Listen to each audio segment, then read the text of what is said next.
We're talking with Vanessa this afternoon from Fauna Rescue SA about all things possums. I'm really interested about this one because I really know nothing about them. I know they're around us in Adelaide, South Australia. But firstly, just tell us just a little bit about yourself. You joined in 2020. I did join Fauna Rescue in 2020, February 2020. Then in 21, I ended up on the committee as secretary. Yeah, I saw that. Yeah, probably because no one else wants to do it. Yeah. Well, that's like that with committees, though, isn't it? Yeah, no one wants to do it. It's a lot of work. It's commitment. It is a lot of work. Yes, it is a lot of work. Yeah. And I also on the hotline for Fauna Rescue. So if anybody finds an animal that's in distress, they call the hotline, and hopefully somebody will answer it. And of course, I give education talks to community groups, school groups, whatever, just Excellent. To try and spread the word. You do that. Good on you. Yeah. There's a lot to know, and look, it's good because you've done it for a few years now. So the more you're sort of in this area, you learn more. You're always learning every day, aren't always, we? Every day. That's right. Yeah, absolutely. Yeah. So Fauna Rescue, what sort of animals are they rescuing around town? We do native wildlife, so anything that's native to Australia, we will definitely rescue. Any non-native need to call the RSPCA. Yeah, that's right. All right, so possums. Before we get into it, just tell us a little bit about possums, like how, there are two types. Are there more than two types? There are 35 species in Australia, but we have 5 in South Australia. Oh, okay. And of that, the two common ones are the brush tail and the ringtail that you will likely see. Yeah, I saw that. And how big are they? They're like ringtails, they're about the size of a hamster, about 1 kilogram, and brush tails, size of a cat, 3 to 4 kilograms. Lovely pointy ears and the cutest pink nose you've ever seen. Oh, really? Mm-hmm. But they're the larger ones, the brush tail. Yeah, they're the ones with the black fluffy tail, hence the brush tail. If you see a ringtail, it's a long, thin tail with white. The end is white. Half to third of it is white, so easy to distinguish the two. Yeah, interesting. And what do they eat? They eat mainly eucalyptus leaves. That's their main diet for all possums. Like koalas? Like koalas, although koalas I think are a very specialised type of eucalyptus, whereas different type. Possums I don't think are that fussy. They do prefer the young tips rather than the older ones, which is good for gum tree because it regenerates growth and everything. But they're also, the brush tails also they can eat anything. They'll eat flowers and plants and fruit and nuts and anything, so they are a little more versatile than the ringtails. Cannot eat too much fruit and veg because they've got a much longer gut, so it takes longer for food to travel through their gut, and if they eat a lot of fruit, it can ferment in the gut and cause pain and bloat, and so definitely they can't eat that much fruit and veg, but not a problem for brush tails. And when there's nothing else to eat, that's what they have to eat. So do they come for our trees? Do our trees sort of disappear because of them in our backyard? Or die, or how some people might think that something might happen to the tree. I've had a couple of people recently say that the possums in their backyard have completely stripped their trees of leaves and the trees dying or something. I personally have never heard of that happening. They really don't eat leaves of too many trees except gum leaves. They eat flowers of various plants and they eat fruit on things. But to strip a whole tree of leaves, I'm just not sure that I've ever heard of that and that they actually do that. So they may be getting the blame for something that they're not doing. They say, they've seen the possum in the tree, but he might be passing through. Was he actually eating that leaves? That's true, yeah. Yes, I'm not sure about eating other leaves. Yeah. Do they feed, when do they feed? Like morning, noon, night? So they're nocturnal. So they feed at night. Nocturnal, marsupials. And a lot of people don't know what a marsupial is. It's anything that's got a pouch. So a kangaroo has a joey. That's what possums have to. They've got pouches and they carry their young in their pouch. How come I don't know this? See, I know. There you go. I should know that. A lot of people don't know. People just don't take the time. They just think they're a pest, and they don't take the time to understand them and watch them and get to know them. Yeah. So, have you rescued any with a baby in there? Oh yes. In the pouch? Yes. Definitely rescued lots with baby. Yeah. And usually the mum dies, and so then you end up having to look after the baby. Yeah. When we do, we look after it, we bring it to juvenile stage so that we can then release it back into the wild. Yeah. What do they what's happening to possums? Are they getting run over? What's happening? Yeah, well, the three main things that we pick up possums for, one is exudative dermatitis, and that's where they've often got crusty eyes and weeping sores on their back or their legs or something like that. And it's caused by stress. It's caused by they can't find a nesting site, or another possum's attacking them for their nesting site, and food short and all that sort of thing. And that is a very common reason that we find we pick up possums. If it's only on, I think it's 10% of their body, they can be saved, but we rarely find them at that stage. It's usually much further gone, so we'll take them to the vet and where they euthanize, but at least they're not suffering for all that time. Other reasons, poisoning. Poisoning is a high thing. And yeah, we can try and save them. It's usually rat poison or snail bait. And if it's rat poisoning, then it's warfarin in the rat poisoning, so we can give them an antidote. Most often, by the time, once again, we find them, it's a bit too late. And of course, orphans. We find a lot of orphan possums around because they've somehow lost their mum. We do have a program where somebody is reuniting the babies with the mums. That's excellent to see when it does happen. Really? I think 72 this year she's done.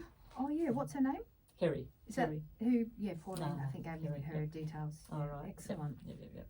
Wow, what a job. So it's great that 72 we haven't had to look after and find a home for, and because we also, when you release them, you have to find somewhere where possums like, but you don't want it to be overrun with possums because then they'll be fought at, and that's why we release them when they're juveniles, because if you release them as an adult, then they will be attacked because they're foreign to this environment, whereas as juveniles they're accepted into the community and then they can grow up to be adults.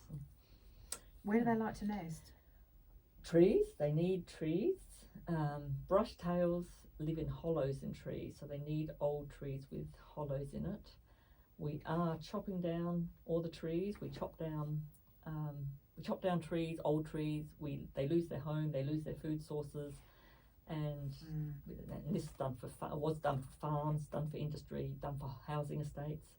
So basically, where your home used to be is where. And your home and garden used to be their forest. So we have chopped down all their homes and their food supply so that we can live comfortably. So, maybe when you think you see a possum and, you don't like it, he runs over your roof, he makes a noise, he makes the dog bark, all these sorts of things, or eats your fruit or trees, whatever it is. Yeah. You should just give a little thought to, maybe you're being a bit unjust because he was there first, long before man settled, the possum was there, long before you came, the forests were here, and forests are being chopped everywhere, so he can't. This forest has moved to another forest, they're all gone. So they've had to adapt to urban environments. They might find a little nice nesting spot in your roof because there's nowhere else to go. So it's really hard. We really need to think about maybe just giving them a bit of space, learning to live with them, being tolerant, and perhaps give a little bit back to these animals that we have displaced, basically. It's illegal to kill them? They are covered under the Wildlife Act, and it is illegal to kill them, to remove them from their site, or to harm them in any way. It is, yes, absolutely. And if you do remove them, you've created that vacant site, so another possum will return. A lot of people used to think the same possum's found its way back, but it hasn't. It will die because it's in a new environment. Really? And, it's no nesting site, so if it's either in an environment where the possums don't live, so it'll die, or an environment where other possums live, and they will attack it and kill it. It's got no nesting site. Yeah. So when people find them and they, what do we do if we find one? Well, we call you. Yeah. If a sick one, if you find one during the day, if it's out during the day, and we'll assume it's probably not well because you shouldn't normally see them. You can sort of approach it, and if it doesn't run off, well, that's a sure indication that it's not too well. So yes, you should call us. After you've called us, so many times rescuers have gone out, and when they get there, there's nothing there. So that's not only wasting the rescuer's time, you could be rescuing another animal, but also that animal has disappeared and is now going to die slowly, suffering. So if you can just put a box over the top of it, and with the weight on top so it can't move, or a washing basket with a weight, and then whatever you put over, make sure it's then dark inside, just to reduce their stress a little bit. So they can't see. Wait for the person to come. That's right. Yeah. If it's a bird, also birds often fly away, or if they can't fly, they can still move away. So just a towel over them so to stop them moving away. Then you can scoop it up and put it in a box. Or a lizard, like similarly a towel over it and put it in a box. But with a possum or most animals, you should get them behind the neck and perhaps the base of the tail, just so that, you know, a good place to grab, and they don't bite in any way. But with a lizard, never grab its tail. If you grab its tail, the tail might fall off. Yeah. Which is fine because the tail does grow back, but it grows back smaller. But also all the fat in the tail they can live off of, like during winter when they don't move much, or in summer if they can't find much food supply. So if they've lost their tail, and they don't have that backup supply, so you're meant to grab them underneath and by the neck. Just a little point for lizards to throw that in there. Grab them from. So just support their hind legs, the neck, and their under hind legs there. And grab the neck gently. Just gently, just behind the mouth. Because, you know, can't get your fingers in their mouth. And reassure it when you're grabbing it, like, because they're smart. So if you silent as opposed to maybe just talking to it to say you're okay like that. Like we do with our dogs and cats, right? Their animals are intelligent. So if we just sort of reassure them. I think probably with voice or not. No, silence is better because your dog and cat knows you and is calmed by your voice. Yeah. The lizard doesn't like humans, so actually covering its head makes it feel more secure. So no sounds. Can't see in the dark. No sound. Yeah. So when you said that, I would have started talking to it. Yeah. No. When you get it contained, put it in a dark, quiet location. Dark, quiet. And if it's a baby possum that you find, they are going to need warmth. So you must. Put it in a box with towels, whatever, and for the warmth, you can either use a heat thingy, wet bag, something like that, or you can fill a drink bottle with just tap hot water, and then put the warmth there, and a towel in between the possum and the heat, and then in a dark. But they must have heat, otherwise. Because they live in their mum's pouch. That's right. Which is warm. They're used to keeping warm from their mum. That's right. Even an animal in shock probably should have a bit of heat too. So just try and, because sometimes it can take a while for the rescuer to get there, and you know. Exactly. How many little ones can the mum carry in her pouch? Like, do they have like one at a time, two at a time? Brush tails, I've never seen more than one. Never, ever. But a ringtail can have up to 3. I don't know how they all cling onto her back, but somehow that's probably why the odd one falls off. But the 3. Yeah. Do they move fast? Like, can they get away from like cats and like, they're very agile? They're agile, certainly very agile. And a cat probably wouldn't attack an adult. It's the babies that they'll get to. Or they might attack an adult ringtail. They're a bit smaller, but not a brush tail so much. But they can get away if they're not caught by the cat. And that's another thing. Any cat, any animal that a cat catches, even if you can't see a puncture wound or anything, you shouldn't then pick it up and think, oh, it's unharmed, and release it, because once it's got cat saliva on, which is full of bacteria, and then the animal cleans its fur, it will die within 3 to 4 days. So why? It's just the bacteria in the cat's saliva or in their claws if they puncture the animal or their tooth. That apparently that animal will die. I caught a bird a couple of years ago now, and it was stunned, so it couldn't fly or anywhere. And then 2 hours later, I went to look at it, and it flew off. And I thought, oh, this is great. So I had to catch it because it was inside, and I released it outside. But that bird may not have lived beyond 3 or 4 days because it had been in the cat's mouth. And the saliva kills them? Yeah, the bacteria in the saliva will kill that bird. So if you can take it to the vet, and there is an antibiotic, if the vet will give an antibiotic, that's fine. And vets do not charge for wildlife, very important point. So feel free to take any wildlife to a vet, they don't charge. Any vet? Any vet, they should treat them. Who pays for it? Who reimburses the vet? Yeah, nobody. No. So some vets are better than others. I was going to say, would some just say, hey, well, I haven't got time for that? And then they do. We hope they don't. They won't say that to you. No. But yeah, I know. Not much to do. So what about people that don't like possums? What would you say to them? Well, like I've kind of already said is, remember that was their home before. We've pushed them out. They've got nowhere to go now. No food, no nesting sites. I didn't mention that with ringtail possums, which you may not see so many of, they don't have the issue of nesting sites because they build their own nest called a dray. And so they can build that in any tree, and they've always got a home. Up high, they build a dray made out of sticks and leaves, and they can get in that. And so they're a little bit better off than the brush tail that does rely on a hollow in a tree. As do parrots and a whole lot of birds. They need these hollows, and we chop down the trees, we plant new trees, But what use are those new trees for this generation of wildlife? They're nothing. It's going to take decades for those new trees to grow. And will there be any wildlife left by then? Yeah. I don't know. Insects live in those, behind the bark. Never pull the bark off trees, because how many animals live in there? Insects and microbats live behind bark. So just all these little things that you might not think about. It's just, and insects are a good source of protein. This is why possums eat insects and rodents. Oh, you want to know the good things that possums do? Yeah, what?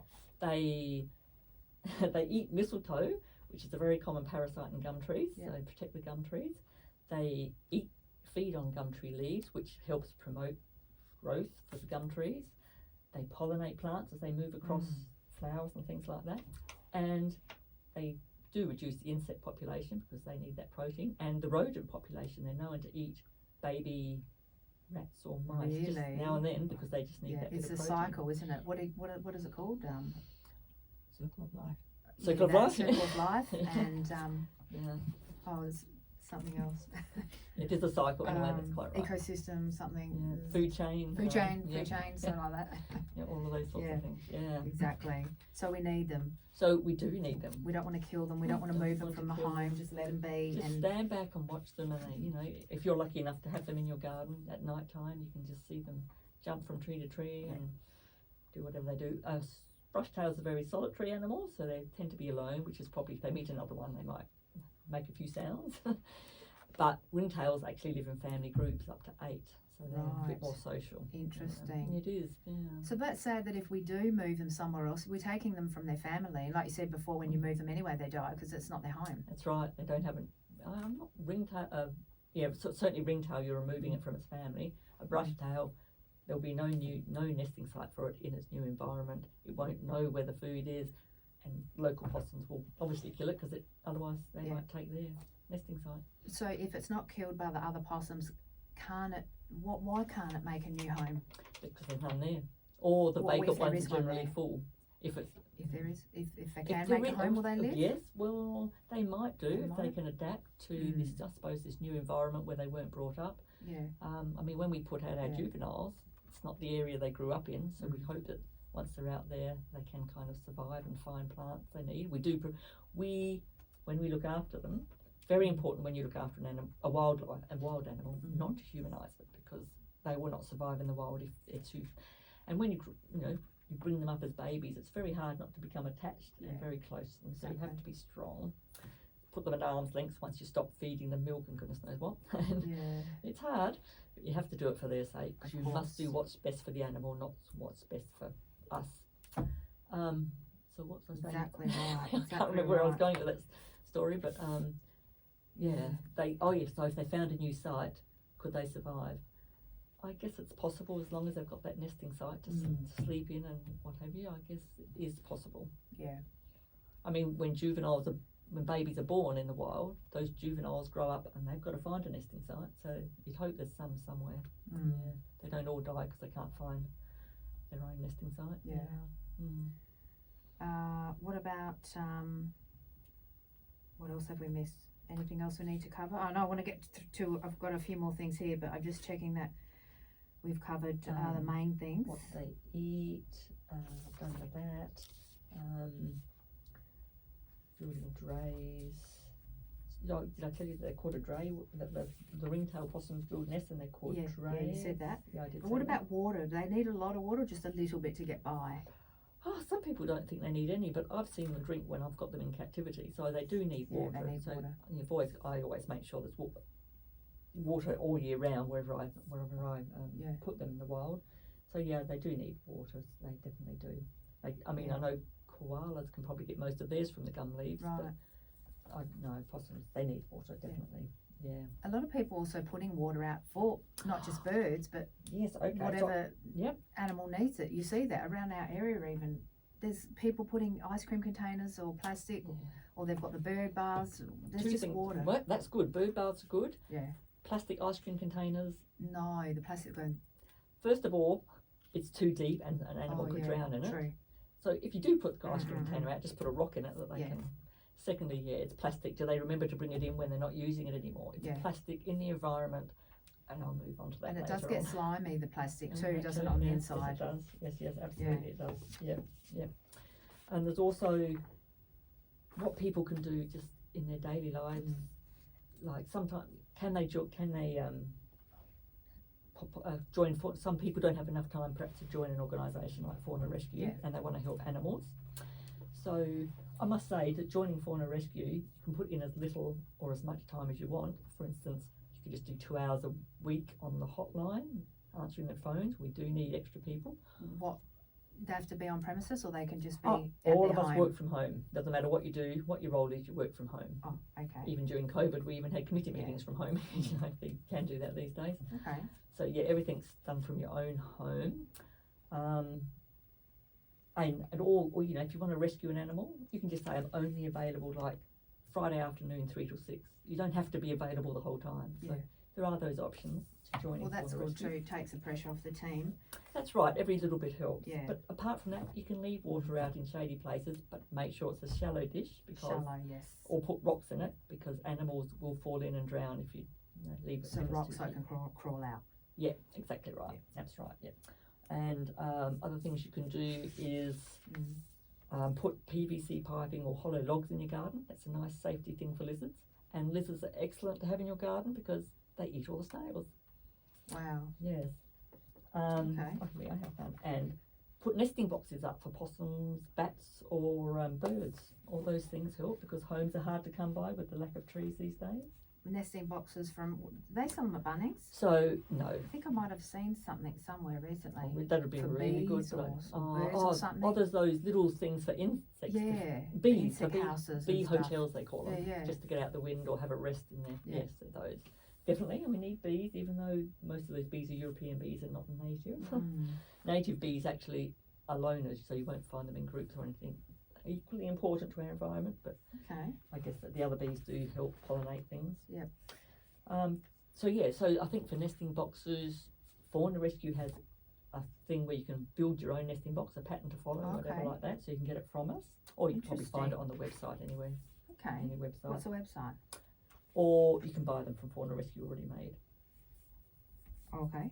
Yep. And just little things like if you're going to mow the lawn, just walk around it first and make sure there's not a lizard sunning itself on the lawn that you're going to chop up or something like that. Oh, wouldn't they move with the sound, or? I don't know. That was just something that. Yeah. I don't know. Yeah.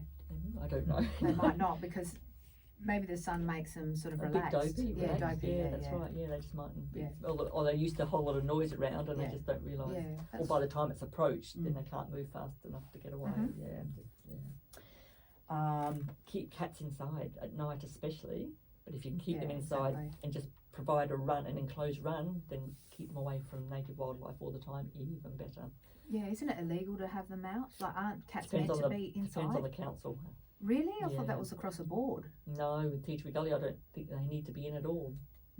Because they do a lot of harm to wildlife. They do. You see it. You see it. Yeah, absolutely. Night times is worse. Getting up the trees, our neighbour's cat, they don't put it in, and you see them sort of in the hunt mode. What's the pose? The hunting. Oh yeah, the crouch. Yeah, the crouch down and they're looking up the tree and. Yeah, that's right. Yeah. I must say, I found a mouse head on our veranda just the other day. Oh really? Yeah. Cat. Yeah, cat. Yeah, eating the body. At least they ate it. Sometimes they just kill for the fun of it. But I know. They leave it like a present on the door. Didn't someone I knew? I think they had a cat that just used to kill the rat and just dump it on the doorstep. Like a present. Look what I've done. No. Netting too. Yeah, netting. Bird-friendly netting. Yeah, exactly. We need it to be friendly because netting with big holes in can put over the thing, can trap a whole lot of animals. It traps possums, lizards, snakes, birds, bats, and as they struggle to get free, they actually end up getting the netting cutting deeper into their bodies. Very cruel and very slow death, and very hard to untangle them once they're in it too. So you can do the finger test. If you can fit your finger through the hole is too big. Should be less than 5 millimeters. 2 millimeter netting is the best to have, and not only does it not tangle up wildlife, but fruit fly can't get through it, and codling moth can't get through it. So bonus. It helps. Yes. Yeah, exactly. There's a big campaign to try and interstate they have stopped selling the bad netting, but in South Australia we still sell it, and there's a big campaign to get Bunnings and other hardware stores to stop selling the netting that's not good. It's an uphill battle. Is that progressing, or is it? Oh, some guy's written this whole paper on it, and he's going to put it to these companies again. He did it a couple of years ago, and I think Bunnings did put a sign up next to the netting, and the other companies did nothing. That it doesn't. But still, it's still available. Yeah, but they want to sell it, so if they want to make money, right. they probably. It's money beats looking after the wildlife. Yeah. Always, it seems. Yes. Don't use snail bait because that kills the possums. It also, the snails eat it, then the lizard eats the snail, so it kills the lizard and it kills birds. It's just bad news. Think of more friendly ways to get rid of your snails, like import a lizard into the garden. Yeah. Of course, if you've got a cat as well, that lizard and cats don't get on either. But then if you put something for it to hide in, yeah, I'm not big on the snail bait and rat poisoning. I think I saw something on Facebook the other day about an owl. It had a picture of an owl. I posted it actually, a picture of an owl, and it was dying. And they said that it ate rat poisoning, or it had a rat that was ate a rat that had rat poisoning, or whatever the story is. Yeah, that's right. And people were noticing. So it's like we've got to talk about it and share, because people forget, or we don't know. Yes. And in the moment, they just want the pest removed from their garden, but they don't realise the ongoing consequences. But even for pets, if they've got a cat or dog. You can get dog-friendly snail bait these days, though. So No, but if someone puts rat poisoning out and the rat comes out and is sick and is just sitting in the middle, and then the dog eats, and then the dog's going to die. Yes, so if they're just thinking about their pet, well, do it for your pet. Yes, that's right. If nothing else, do it for your pet. Yeah, absolutely. Yeah. A sticky fly paper too. People hang up. That also catches small birds and microbats, and it's very hard to get them off that paper without ruining their wings. So it's just and that's something that you wouldn't necessarily think about. So if we can just make people aware of that, it's another thing that will just help one little animal not be destroyed, I guess. What about other things? Hotline number? Sorry? The hotline number? The hotline number was I've got it. Do you want me to read it? You go for it. Yeah, okay. So 82890896. So we can call it anytime, 24/7. We can. You can. How many people manning the phones? Yeah. How many of you? We are having to. I think there's about 12 of us at the moment, so it is not manned 24/7 as much as we want it to be. But if you try kind of every 2 hours, then you're likely to come across a couple people on each day. So you should be lucky. So is that all volunteers doing that? All volunteers doing it, yes, absolutely. Yeah. Totally. You'd think that the government would sort of put money towards all this and employ people to do this, I know. It's an important job. I think we have approached because the current Deputy Premier, Susan Close, is very wildlife friendly. So this is our big chance to try and get something done. And I think we are trying to approach, so we'll just see how that goes and hope that, I guess it's probably, if she can't make a decision by herself either, it's got to go through, all those bits of red tape. Of course, But we're hopeful that way. I mean, at the moment, there's a big thing to ban duck shooting. And it's just in today's paper, but we'll lose all the interstate people and the money, and it's all about the money and what we're going to lose. And then, all they're going on about all these different things. Not once did they mention the suffering of the ducks. Yeah. The ducks that aren't shot clean, that lie to suffer and die slowly. Exactly. Yeah, it's just, it's all about money. It's not about the wildlife at all. It's the animal that also has feelings, and I don't think people think they do have feelings, but they do. You do. You can see that from reactions with certain things and the way they talk about things. People need to think, I mean, animals should be free to be with their kind, so not kept in cages. They should be free to express normal behaviour. Caged hens. They can't do anything. Even a chicken kept in an enclosed space with a brick floor, it cannot scratch them. They like to put dust on their feathers and do all these sorts of things and foraging. Just these little birds kept in a small cage. It's just cruel, and people just need to think about what they're doing. Yes, it's very difficult. Oh gosh, there's someone in that area, and it really bothers me. They've got this little cute little rabbit. It's literally just got like this cage just on top of it, and the rabbit, it just sits in the same spot for the past year. It never moves. It's like it's a statue. I'm like, is that real? And it moves a bit, but it can't move. It's literally got it like in a prison, and I feel like knocking on the door and saying, "But you can't. People maybe do what they just do." upend the cage and it could accidentally escape. Yeah, and it's not natural. And it's not natural. What is the Can't point? hop. It's at the front too, at the front of the garden, so everyone can see. It's just this rabbit sitting there under a little I don't even know what it's called. It just looks like a little thing sitting on top. And then there's something for if it rains at night, it can go into that. But it's literally really small. So is it in the full sun in summer too? I mean. Oh, but it's got a bit of cover. Yeah, but shade, but it still get really hot in there. Yeah, it's just ridiculous. I just don't know. I'm trying to sort of work out what the point is of it. I wonder if that's cruelty that the RSPCA would consider cruel. Would they do anything? It seems very cruel. So maybe that's something. But sometimes if the animal's fed, they don't seem to consider it being cruel or something like that. Yeah. I know. Okay. I guess, if you see another way you can help animals or wildlife in particular, in my case, but if there's food scraps on the road or a other dead animal body on the road, move it off the road. Stop your car or just walk. And I mean, you can carry a box of disposable gloves, you don't want to touch it in your car, I guess if you're walking, not so much. But just move that off the road because animals feed on it, cars are speeding past, and often they get hit. And birds of prey that feed off of large dead animals, they are heavier and they take longer to take off, so they end up becoming roadkill. That's so right. Just another way you can Interesting. kind of help things. And if you see a dead marsupial, we all know what a marsupial is now, one with a pouch. Kangaroo, possum, koalas have pouch, koalas, anything. Go and have a look and check the pouch because if the mother has been killed, the joey's cushioned in that pouch and can live for up to 5 days and will obviously die of cold and starvation in the end. So just feel in the pouch. If you can feel the joey, don't pull it out. It will be tightly attached to the teat still, and if you try and pull it out, you actually probably break the jaw. Oh, right. If you're really brave, you can cut close to the mother's body so that there's still teeth hanging out. He doesn't choke on what's left in his thing. And then spray paint it with a cross so that the next person passing knows that animal's been checked. If it's a boy, then spray paint it with a cross in the next, and we just know it's been checked. So just little things like that you can just do every day without belonging to any organisation. It just helps everybody, animals, everything. Excellent. Okay, and volunteering, how can we help with transport, etc.?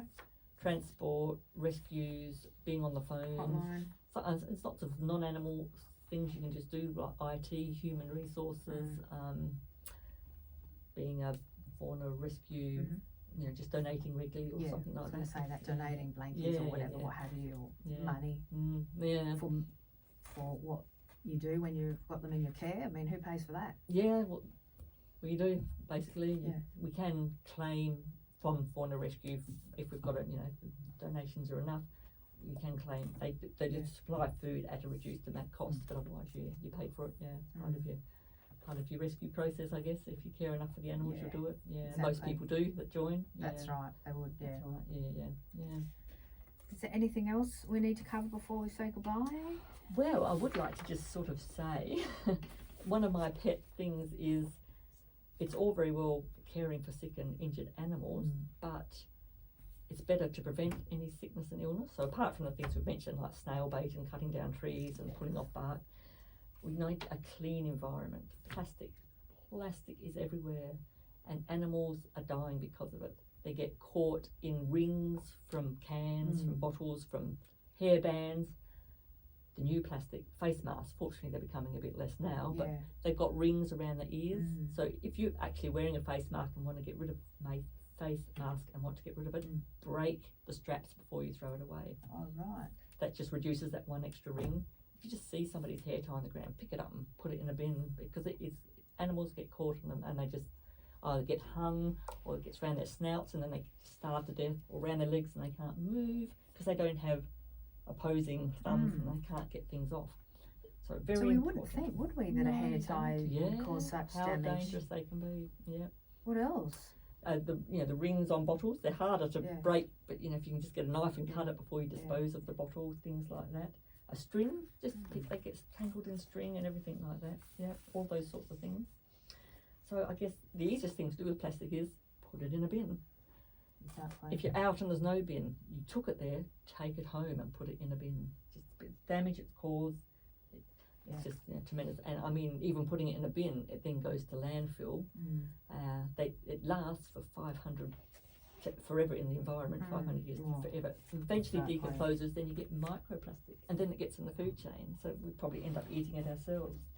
But I guess try and reduce your reliance on plastic. Don't buy bags of things which are individually wrapped things inside, like menthos wrappers. You find them, all lining, little ones, one thing in it, and it's just chucked there. Exactly. And you use reusable containers and just try to do that sort of thing. Pick up plastic when you see it. I always do. I've got a doggy poo bag. It doesn't take long to fill it as I'm going for a walk. Exactly. Yeah. And the other, just to emphasise the issue of plastic that's had food in it. It still smells like food. And just the other day, somebody's dog found a plastic bag, was tearing it to bits and eating it. And by the time that person had got up to the dog, 'cause it's off the lead on an oval somewhere, that dog had finished eating all the plastic. She rushed it to the vet, and the vet induced vomiting. Dog's okay, but who's there to see that wildlife eat that plastic and rush it to the vet? Nobody. Exactly. We need to just not use plastic, not throw it in the environment. No littering. So it's just one of my little pet things that. We need a sort of, what do they do in Singapore? They're a bit stricter there, aren't they? Like we need that here. If they throw the chewing gum on the ground, or they can't even. I think it's illegal to have chewing gum, or they don't sell chewing gum. Oh, good. Whatever. Right, because people spit it out. But they're very strict over there with littering and stuff like that. We need that here. It's video. You can't. It's not video, but there's small pictures. But some of the pictures of animals caught in things around their beaks, around their necks, around hung from the wires. And balloons, helium balloons with a string.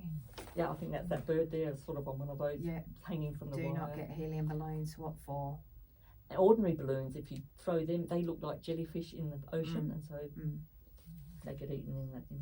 And look at that turtle. We had a band around it, just growing into it. And it's just so there are a lot of things we can do to avoid that. Just in your everyday thinking, just think before you. Yeah, that's fine. Yeah. Oh, Vanessa, thanks. Anything else? I think we've covered. I think we've covered everything. We've gone through all of it. Just give the number again: 82890896. That's a hotline number if people see a wildlife animal in distress, and the website's Fauna Rescue SA. Is it? Faunarescue.org.sa. Yeah, that's it. Yeah. Oh, can I just have one last thing? Yes. If people do not feed ducks, but if you do feed them, do not feed bread, frozen food, dry wheat bix, muesli of any sort, or anything mouldy. It is so bad for them, and they fill up on it, and then they die because there's no vitamins in it. Or if it's wheat bix, it swells up in their gullet, and then they just die anyway. I never understood the concept of giving stale bread to the birds. You know how people do that? Oh, look, it's got mould on it, throw it out. Why? Yeah, you won't eat it. Why are we going to give it to the bird? Exactly right. Yeah. So people that go to the River Torrens and want to feed ducks, they just don't feed them at all. If they do, what do they feed them? Or just don't feed them? Oh, well, you're not meant to feed wildlife. But if you do, they like bits of greenery, or you can buy special duck food, or there's lots of greenery. choices. What do you mean? Like lettuce and lettuce is all right. Yeah, lettuce. And things like that. Duck eat lettuce. Duck, or they eat. Okay. They eat maybe. So yeah. They would eat greens, wouldn't they? Baby spinach. Baby spinach. There you go. Yeah. Wow. So it's something that's cheap enough to buy, and in the end you want because people like to go with their children and feed the ducks. Okay, but just feed them sensibly. Bread isn't good for any animal. No, it's not. It's not even good for us. I mean, it's right. Bad actually, for us too. I bought some white bread as a treat a few weeks ago, and a bit of it got in the sink. And when I was washing the dishes, and then I saw this big gluggy thing, and it was like I thought, is that cotton wool?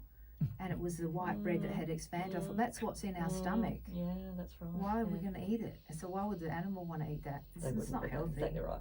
No milk either. Most animals are lactose intolerant. Yeah, right. So never give any animal milk. Like putting milk out for cats and that.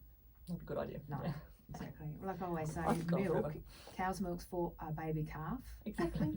They're not we lactose remind intolerant. Ourselves of that. Yeah, absolutely, we do. Actually, speaking of that, I saw something on Instagram. A guy, he just to make a point, he was underneath a cow and he was getting the tea and squirting the milk in his mouth, and people were writing on Instagram, that's disgusting, this and that. But he wasn't drinking it, he was just pretending. And he said, oh, so now I've got your attention. Well, that's what you do. That he was saying to the viewer, basically that's what you do. You drink cow's milk, which is for the baby calf. Because he was doing it to get attention, squirting the milk and pretending he was drinking it. He said, why is that gross? Why is that grossing you all out when you actually do that? Just someone Just else because it's milks gone it, through or a a machine bottle, milks it, which yeah. is even worse. Yeah. And the cow is bred to have the babies, and Which then they take kill, away. They kill the at birth. the boys. Yes, and the cow's missing its baby. The baby's often placed a few pens away for a few days, Yeah. and they're mooing for each other. Yeah, It is such a cruel industry. Yeah, they kill the males, but they keep the Yes. females for Yeah. more milk making. Absolutely, yeah. I don't know how And they they feed put the them, cow straight on the machine, and the cow's distressed, and then we can eat that but- milk. Yep. How does that make sense? Exactly right. The, Yep. the milk's all got poison in it Yeah. because it's a That's stressed animal. Yes. Yep. So when we say it like that, who'd want to put milk in the coffee? There's other things. There's almond milk, soy milk, Oat milk works really well. oat milk. Anyway, that's just a side thing.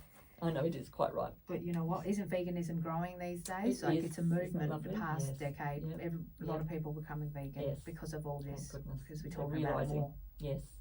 Mm. Yep, absolutely. Yeah. Thanks, Vanessa. Thank you for having me. Thank you. Very good. Excellent. 82890896 for the Fauna Rescue SA hotline. See you next time. Okay, bye. Bye bye.